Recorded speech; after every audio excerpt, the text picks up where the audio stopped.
Pemirsa, pelantikan dari Presiden dan Wakil Presiden terpilih Amerika Serikat Donald Trump dan JD Vance pada hari Senin dipindahkan ke dalam ruangan.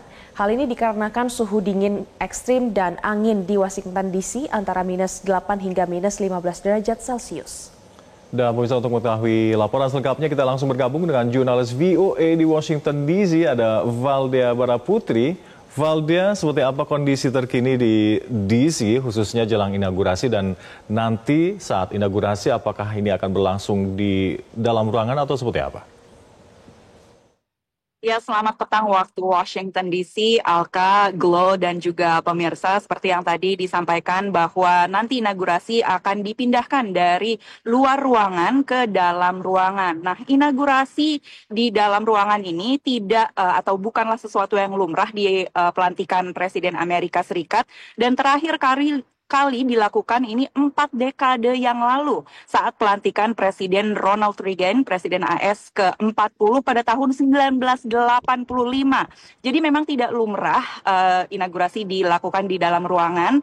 Pada saat inaugurasi Ronald Reagan di 85, cuaca kurang lebih sama ekstrimnya seperti saat ini. Nanti pada saat inaugurasi pada hari Senin, cuaca di Washington DC ini diperkirakan antara -15 sampai -8 derajat Celcius, dan -8 derajat Celcius itu adalah yang terhangat, dan kemudian kemungkinan akan terasa lebih dingin lagi akibat angin. Nah, mengapa pelantikan Presiden AS ini biasanya dilakukan di luar ruangan? Karena setelah diambil sumpah jabatannya, Presiden AS ini akan menghadap ke penonton, ke publik Amerika Serikat untuk memberikan pidato. Nah, saat ini saya berada di area penonton yang nanti akan datang langsung untuk menonton pelantikan, dan area ini menghadap langsung ke gedung Kongres di depan saya, tempat pelantikan Presiden nanti dilaksanakan. Nah, selain itu keputusan untuk memindahkan dari luar ruangan ke dalam ruangan ini baru diputuskan atau baru diambil pada hari ini, mengingat pada hari Minggu nanti akan juga turun salju di Washington DC, dan hal itu juga telah dikonfirmasi oleh Presiden terpilih Donald Trump pada sosial medianya. Ia mengatakan bahwa cuaca dingin ekstrim yang berbahaya ini tidak baik, kemudian pejabat tinggi dan juga undangan akan dipindahkan ke dalam ruangan. Nah, di dalam ataupun di luar ruangan, keamanan yang diterapkan pada pelantikan Presiden nanti tetap sama. Jika Anda bisa melihat, saat ini sudah gelap, tapi jika Anda bisa melihat di belakang saya, ada pagar-pagar setinggi 3 meter yang mengular sepanjang 48 km di wilayah lokasi inaugurasi, kemudian di area Gedung Kongres, Gedung Putih, serta perkantoran di Washington DC. Selain itu juga ada 25.000 personil keamanan yang diterjunkan, serta nanti di sekitar sini ada pos-pos pengecekan untuk memeriksa atau memproses orang-orang yang datang langsung ke area ini untuk menonton pelantikan atau inaugurasi, yang diperkirakan jumlahnya antara puluhan ribu hingga ratusan ribu orang. Nah, itu dia update terkini mengenai inaugurasi dari Presiden terpilih Donald Trump yang akan dilaksanakan pada Senin mendatang. Rekan-rekan dan pemirsa, meski saat ini adalah musim dingin, namun di negara bagian lain di Amerika Serikat ada juga musim sapi laut yang saat ini sedang berlangsung, atau musim manatee. Nah, mereka atau mamalia laut ini datang ke perairan Florida untuk mencari air yang lebih hangat di musim dingin untuk bertahan hidup. Dan banyak tur-tur yang menawarkan untuk melihat mereka secara langsung di alam bebas. Saya sempat ke sana dan berikut liputan selengkapnya. Melihat kumpulan sapi mungkin bukan pemandangan yang langka, tapi bagaimana dengan sapi laut?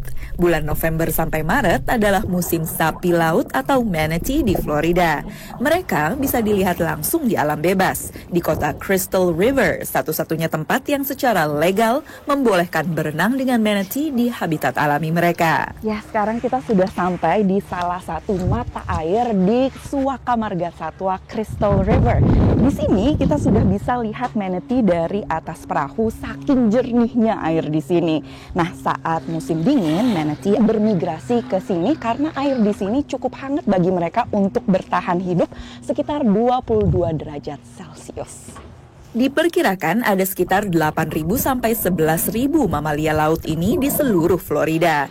Banyak tur tawarkan paket untuk melihat manatee. Salah satunya milik Captain Derek. Ia prioritaskan kesejahteraan manatee dengan tur skala kecil dan perahu yang nyaris tak bersuara. Our company was founded on the principle of passive observation. So we just try to take every measure that we can to ensure if we find a manatee feeding, for example, we don't interfere with their feeding. If they're sleeping, then we don't interrupt that or their natural behavior in any way. Memegang manatee adalah hal yang paling dilarang saat tur. Kita sudah lihat beberapa manatee, bahkan ada yang bersama anaknya. Jadi kita tidak boleh mengejar atau memegang. Tetapi kalau mereka yang mendatangi atau menyentuh kita, itu tidak apa-apa. Status populasi manatee saat ini adalah terancam. Departemen Perikanan dan Satwa Liar AS sedang menimbang untuk mengganti statusnya jadi terancam punah. Ya, rekan-rekan dan pemirsa, mungkin kalau untuk melihat pelantikan Presiden Amerika Serikat sudah agak terlambat ya untuk Amerika Serikat, tapi tidak terlambat untuk melihat sapi laut di alam bebas. Demikian dari Washington DC, kembali ke Jakarta. Baik, terima kasih laporan Anda keseruan yang ada di Amerika Serikat. Selamat bertugas kembali, Valdia Baraputri.